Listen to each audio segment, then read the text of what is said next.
क्योंकि जितने भी नामांकित लोग थे सभी हम लोगों के दृष्टिकोण से पुरस्कार के लायक थे, लेकिन फिर भी यदि इसमें किसी की कोई खामी है तो जूरी के सदस्य के रूप में हम दोनों की ही खामी होगी।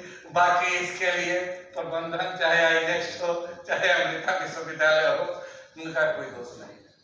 ज्यादा समय न लेते हुए मैं सिर्फ इतना कहना चाहूंगा कि एक कहावत है कि यदि आप एक महिला को शिक्षित करते हैं तो आप एक परिवार को शिक्षित करते हैं। ठीक उसी तरीके से मैं यह कहना चाहता हूं कि यदि आप एक शिक्षक को सम्मानित करते हैं तो आप समझिए कि आप पूरे शहर को सम्मानित करते हैं। और उस शिक्षक जब सम्मानित होता है, जब उसकी ऊर्जा बढ़ती है, जब उसके अंदर स्वयं में एक प्रेरणा का उद्भव होता है, तो उसका फायदा शहर के सभी शिक्षार्थियों को मिलता है। और शिक्षा के महत्व के बारे में मेरे गुरुदेव डॉक्टर नामो सिंह से जेएनयू में ऐसी बातचीत हो रही थी तो एक हमारे प्रेस के मित्रों ने ही कहा था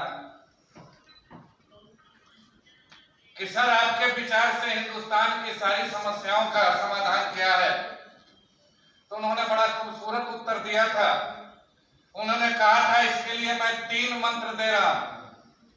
पहला मंत्र है शिक्षा, दूसरा मंत्र है और शिक्षा, तीसरा मंत्र है और अधिक शिक्षा। यदि हम शिक्षित हों, लेकिन शिक्षित 2 प्रकार के होते हैं मित्रों। एक जो वास्तव में शिक्षित होते हैं और एक जो व्यवहारिक रूप में सिर्फ व्यवहार में शिक्षित होते हैं।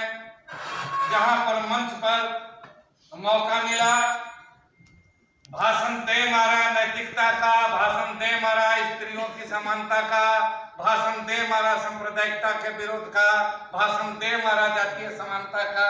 लेकिन मंच से उतर के जब वो व्यक्तिगत और जीवन में जब आते हैं तो सारे सिद्धांत भूल करके फिर उन्हीं सामंती, उन्हीं मूल्य जो आज पूरा तात्विक हो गए हैं, उन्हीं पुराने मूल्यों को और उन्हीं व्यक्तिगत स्वार्थी व्यक्तिवादी दृष्टिकोणों को अपनाने लगते हैं।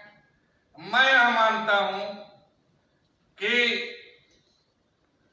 शिक्षित होना बेहतर है, लेकिन यदि आप शिक्षित हैं और आप समाज के बारे में कुछ नहीं सोचते, कुछ नहीं बोलते, तो आपसे वह शिक्षित बेहतर है जो समाज के बारे में कुछ सोचता है, कुछ बोलता है और कुछ अपनी प्रतिक्रिया देता है। मित्रों, अंतिम पंक्ति मेरी यही है कि जो मर जाता है वह कुछ नहीं बोलता, जो मर जाता है वह कुछ नहीं सोचता। कुछ नहीं सोचने और कुछ नहीं बोलने से आदमी मर जाता है। इसीलिए हम शिक्षित बने तो अपने